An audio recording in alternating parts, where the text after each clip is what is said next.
எனக்கு மிகவும் பிரியமான அன்பு சகோதர சகோதரிகளே, ஒவ்வொரு நாளும் உங்களை பார்ப்பது அதிக மகிழ்ச்சி அடைகிறேன். கர்த்தர் உலகத்தில் ஏதோ ஒரு இடத்தில் இருக்கிற யாருடைய இருதயத்தை, உடைந்த இருதயத்தை கர்த்தர் நம்முடைய ஊழியத்தின் மூலமாய் ஆறுதல் படுத்தி, தேர்தல் படுத்தி, பலப்படுத்துகிறார் என்கிற சாட்சிகளிடத்தில் வரும்பொழுது என் ஆத்துமா உண்மையாகவே கர்த்தரை ஸ்தோத்தரிக்கிறது. இந்த நாளிலும் புனித வெள்ளி என்று சொல்லி உலகமெங்கும் கொண்டாடி கொண்டிருக்கிற இந்த நாட்களில் நாம் ஏதோ ஒரு சடங்காச்சாரமாக இதை கொண்டாடுவதுபடி நாம் இயேசு கிறிஸ்துவின் சிலுவையின் பாடுகளை உணர்ந்தவர்களாய், சிலுவையின் பாடுகளை தியானிக்கிறவர்களாய், சிலுவையிலே கர்த்தர் எனக்காக தான் தொங்கினார், என்னைக்காக தான் அவர் வேதனைப்பட்டார் என்கிற அந்த பாடுகளை நாம் நினைவு கூர்ந்து கர்த்தருக்கு நாம் நன்றி செலுத்தும்படி நாம் கூடியிருக்கிறோம். நியாயப்படி பார்ப்போம் என்று சொன்னால், நீங்களும் நானும் தொங்க வேண்டிய அந்த கல்வாரி சிலுவையிலே கர்த்தர் தன்னையே ஒப்பு கொடுத்தார். பிரியமானவர்களே, இந்த வார்த்தை கேட்கிற நீங்கள் ஏதோ ஒரு இடத்தில் உட்கார்ந்து கொண்டு உடைய சூழ்நிலை நிறுத்தி நீங்கள் புலம்பிக் கொண்டிருக்கலாம்.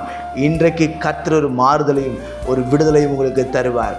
இயேசு ஏன் பாடுபட வேண்டும், ஏன் கர்த்தர் அப்பேற்பட்ட ஒரு வேதனையை, ஒரு கொடுமையான ஒரு மரணத்தை அனுபவிக்க வேண்டும் என்று சொல்லி சில காரியங்களை மாத்திரம் தியானித்து உங்களுக்காக நான் ஜெபிக்க போகிறேன். வாசிக்க கேட்போம். ஏசாயா 53:10 சொல்லுகிறது, கர்த்தரோ அவரை நொறுக்க சித்தமாகி அவரை பாடுகளுக்கு உட்படுத்தினார் என்று சொல்லி வேதம் சொல்லுகிறது. கர்த்தர் இயேசுவை நொறுக்க சித்தமாகி இயேசுவை பாடுகளுக்குள் உட்படுத்தினாரா? ஒரு பாவமும் அறியாத இயேசுவை பாடுபட வைத்தார். ஒரு பாவமும் செய்யாத இயேசுவை பாடுபட வைத்தார்.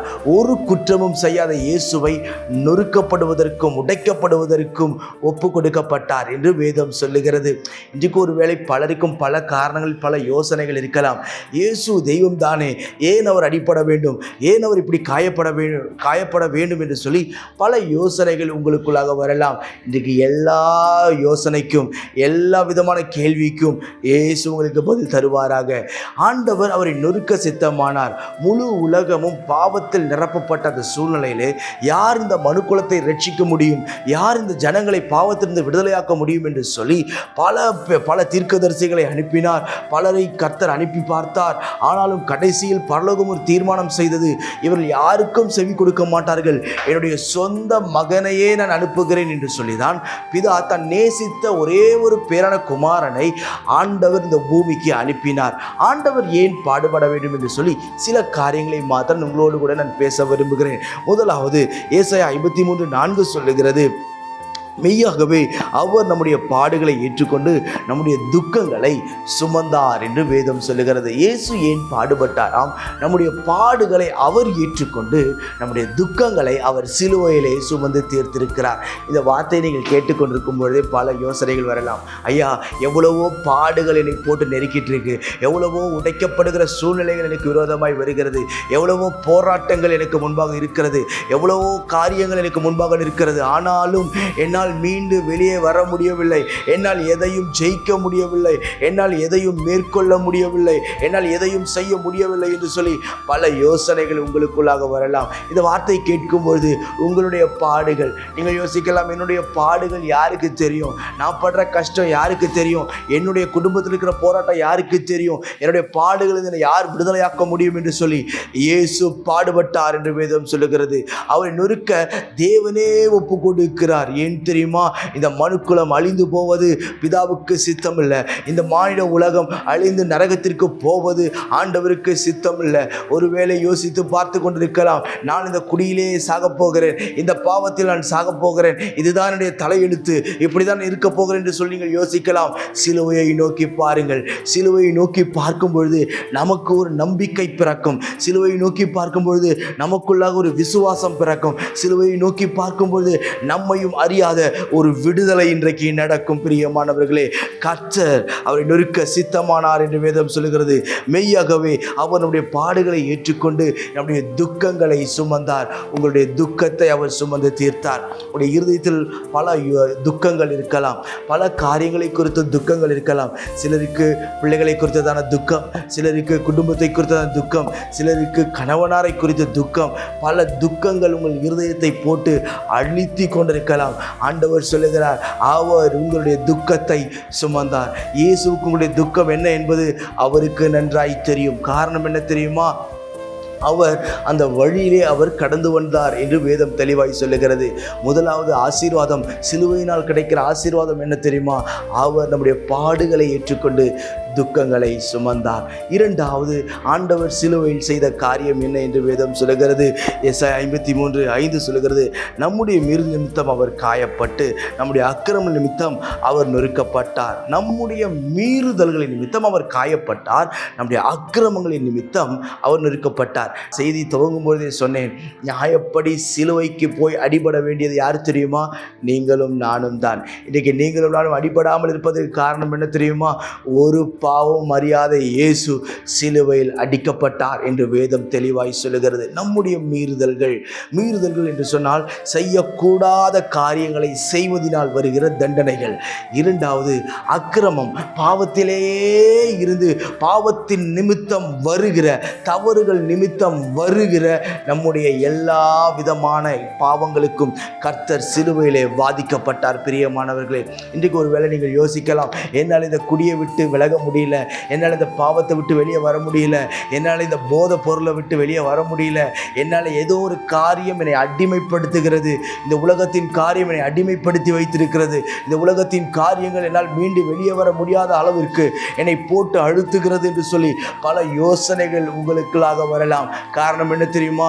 நீங்கள் போராடுகிற போராட்டத்தை, நீங்கள் படுகிற பிரச்சனையை, நீங்கள் பார்க்கிற எல்லா விதமான வேதனைகளை, நிந்தனைகளை, அவமானங்களை இயேசு சிலுவையிலே சுமந்து தீர்த்திருக்கிறார் என்பதில் எந்த ஒரு சந்தேகமே இல்லை. பிரியமானவர்களே, எவ்வளவு யோசனைகள் பாருங்கள், எவ்வளவு யோசனைகள். என்னால் இந்த குறிப்பிட்ட காரியத்தில் விடுபட முடியவில்லை என்று சொல்லும் பொழுது அடுத்த நொடியே நாம் யோசிக்கிற காரியம் என்ன தெரியுமா? நான் தற்கொலை செய்து கொண்டால் நலமாயிருக்கும், நான் ஏன் வாழ்கிறேன், எவ்வளவோ பேருக்கு அற்புதம் நடக்குது, எனக்கு ஏன் அற்புதம் நடக்கல, எவ்வளவு பேருக்கு கர்த்தர் விடுதலை தருகிறார், ஏன் எனக்கு அவர் விடுதலை தரவில்லை என்று சொல்லி பல யோசனைகள் நமக்குள்ளாக ஓடலாம். நன்றாய் கவனியுங்கள். சிலுவையை நோக்கி பார்க்கும் பொழுது, சிலுவையில் தொங்குகிற இயேசுவை நோக்கி பார்க்கும் பொழுது, சிலுவையில் வேதனையோடு துடித்துக் கொண்டிருக்கிற இயேசுவை நோக்கி பார்க்கும் பொழுது நிச்சயம் உங்களுக்கு விடுதலை நடக்கும், நிச்சயம் உங்களுக்கு விடுதலை நடக்கும். இன்றைக்கு ஒருவேளை நீங்கள் யோசிக்கலாம், என்னுடைய மீறுதல்கள், என்னுடைய அக்கிரமங்களுக்காய் இயேசு சிலுவையிலே தொங்கினார், இயேசு சிலுவையிலே தொங்கினார் என்பதை நீங்களும் நானும் அறிக்கையிட்டு விசுவாசித்து ஏற்றுக்கொள்ளும் பொழுது நிச்சயம் சொல்லுகிறேன், கர்த்தர் உங்களுக்கு விடுதலை தருவார், கர்த்தர் உங்களுக்கு விடுதலை தருவார் என்பதில் எந்த ஒரு சந்தேகமும் இல்லை. கடைசியாய் ஒரு காரியத்தை நான் சொல்லி முடிக்க விரும்புகிறேன். நமக்கு சமாதானம் உண்டு பண்ணும் ஆக்கினை அவர் மேல் வந்தது. எதற்காக இயேசு சிலுவைக்கு போனாராம்? நன்றாய் கவனிங்கள். நமக்கு சமாதானத்தை கொடுக்கும்படி. இன்றைக்கு எத்தனை இடத்துல பாருங்கள், சமாதானமே கிடையாது, இருதயத்தில் சமாதானமே இல்லை.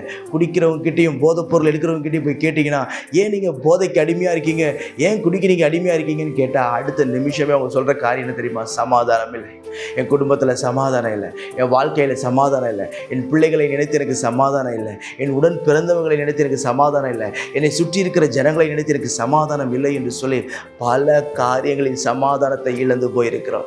இன்றைக்கி நிறைய பேர் தற்கொலை செய்து மடித்த பிறகு அவர்கள் எழுதி வைத்த கடிதத்தில் வாசிப்போம் என்று சொன்னால் அந்த கடிதத்தில் ஒரே வார்த்தை எங்கேயாவது மறைந்திருக்கும். என்ன தெரியுமா? சமாதானம் இல்லை, எனக்கு சமாதானம் இல்லை.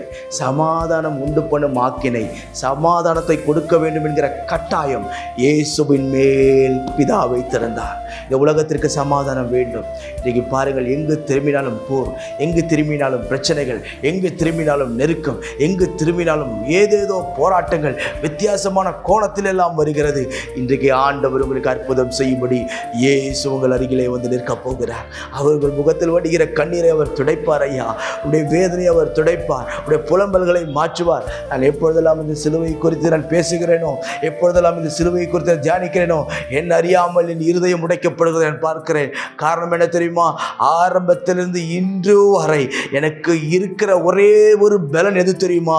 இந்த சிலுவை தான். நான் கடந்து வந்த வழிகளில் எத்தனையோ பாடுகள் இருந்தது, எத்தனையோ போராட்டங்கள் இருந்தது, எத்தனையோ நிந்தனைகள் வந்தது. ஆனாலும் இந்த சிலுவை நான் நோக்கி பார்க்க நோக்கி பார்க்க நோக்கி பார்க்க என்னை பலப்படுத்தினாதே ஆண்டவர் இன்றைக்கு உங்களையும் பலப்படுத்துவார், உங்களையும் வாழ வைப்பார். உங்கள் முகத்தில் வடிகிற கண்ணீரை அவர் துடைப்பார், உங்களுக்கு முன்பாக இருக்கிற போராட்டங்களை மாற்றுவார், உங்களுக்கு முன்பாக இருக்கிற எல்லா விதமான நிந்தனைகள், அவமானங்களை கர்த்தர் மாற்ற அவர் போதுமானவராயிருக்கிறார். கடைசி ஆசீர்வாதம் சிலுவையிலே கர்த்தர் வைத்திருப்பது என்ன தெரியுமா? அதே வசனத்தை வாசிக்கும் பொழுது அவருடைய தழும்புகளால் குணமாகிறோம். தழும்புகளால் குணத்தை கொடுக்கும்படி உன் வியாதியை உன்னிலிருந்து விலக்குவேன் என்று கர்த்தர் சொன்னார். எகிப்தியருக்கு வரப்பண்ணின எந்த ஒரு வியாதியை நான் நமக்கு வரப்பண்ணேன் என்று வாக்கு பண்ணினவர் அவர் தமது வசனத்தை அனுப்பி அவளை குணமாக்கினார் என்று வேதம் சொல்லுகிறது. அவருடைய தழும்புகளால் குணமாகிறோம் என்று கர்த்தருடைய வார்த்தை சொல்லுகிறது. இன்றைக்கு ஏதோ ஒரு வியாதியில் நீங்கள் உட்கார்ந்து கொண்டு, ஐயா இந்த வியாதியிலிருந்து யார் விடுதலை ஆக்க முடியும்? நான் வாங்குகிற சம்பளத்தை எல்லாம் கொண்டு போய் டாக்டருக்கு கொடுக்குறேன், நான் வாங்குகிற எல்லா ஆசீர்வாதங்களும் வட்டி கடன் கட்டுக்கிறேன், டாக்டர்ஸ் கொண்டு போய் கொடுக்குறேன், எவ்வளோ ட்ரீட்மெண்ட் பார்க்குறேன், எனக்கு இன்னும் சுகம் வரலையே, எனக்கு இன்னும் அற்புதம் நடக்கலையே, இன்னும் என்னுடைய வாழ்க்கையை கர்த்தர் மாற்றவில்லையே, இதே படுத்த படுக்கை, இதே பலவீனம், இதே வியாதியில் தான் உட்கார்ந்து கொண்டிருக்கிறேன் என்று சொல்லி நீங்கள் யோசித்துக் கொண்டிருக்கலாம். ஆண்டவர் சொல்லுகிறார், இன்றைக்கு உனக்கு அற்புதம் செய்வார். இன்றைக்கு இயேசுவே என்று கூப்பிடுங்கள். நீங்கள் இருக்கிற இடத்துல கண்களை மூடி, ஏசப்பா எனக்கு அற்புதம் செய்யும், ஏசப்பா எனக்கு விடுதலை தாரும், ஏசப்பா எனக்கு அற்புதம் செய்யும் என்று கேளுங்கள். இயேசுவின் வியாதியின் படுக்கையை மாற்றும், இயேசுவின் துக்கத்தை மாற்றும் என்று சொல்லி நீங்கள் கேட்க கேட்க கேட்க கேட்க இயேசு இன்றைக்கு அற்புதம் செய்யும்படி உங்கள் அருகே வந்து நிற்பார். நான் உங்களுக்காக ஜெபிக்கிறேன். பரலோக பிதாவே, இந்த வார்த்தையை நாம் கேட்கிற என் அன்பு சகோதர சகோதரி ஒவ்வொருவருக்காக நான் ஜெபிக்கிறேன். கர்த்தர் ஆசீர்வதித்து மேன்மைப்படுத்தி உயர்த்தி கனப்படுத்துவீராக ராஜா. எல்லா தடைகளையும் நீக்கும் இன்றைக்கு கர்த்தர் அற்புதங்களை செய்வீராக ராஜா. ஸ்தோத்திரம். எங்களுக்காக நீர் சிலுவையில் தொங்கியிருக்கிறீர், எங்களுக்காக ஆண்டவரை நீர் வேதனையை சகித்தீர், எங்களுக்காக நீர் அவமானங்களை சுமந்து தீர்த்தீர் என்பதை நாங்கள் விசுவாசிக்கிறோம். இன்றைக்கு யார் யாரெல்லாம் வேதனையோடு பாவ கட்டில் இருக்கிறார்களோ கர்த்தரை விடுதலை தரும்படிக்கு நான் ஜெபிக்கிறேன். கட்டுகள் அறுக்கப்படும்படிக்கு நான் ஜெபிக்கிறேன். பலவீனங்கள் நீங்கும்படிக்கு நான் ஜெபிக்கிறேன். பூரண விடுதலை இப்பொழுது இறங்குவதாக நான் ஜெபிக்கிறேன். பலத்தின் மீது பலன் உண்டாகட்டும், கிருபை மேல் கிருபை பெருகட்டும். உங்கள் நாமத்தை உயர்த்தி காண்பிப்பீராக. இயேசுவின் நாமத்தில் ஜெபிக்கிறேன் எங்கள் ஜீவனுள்ள பிதாவே. ஆமென், ஆமென், ஆமென். God bless you.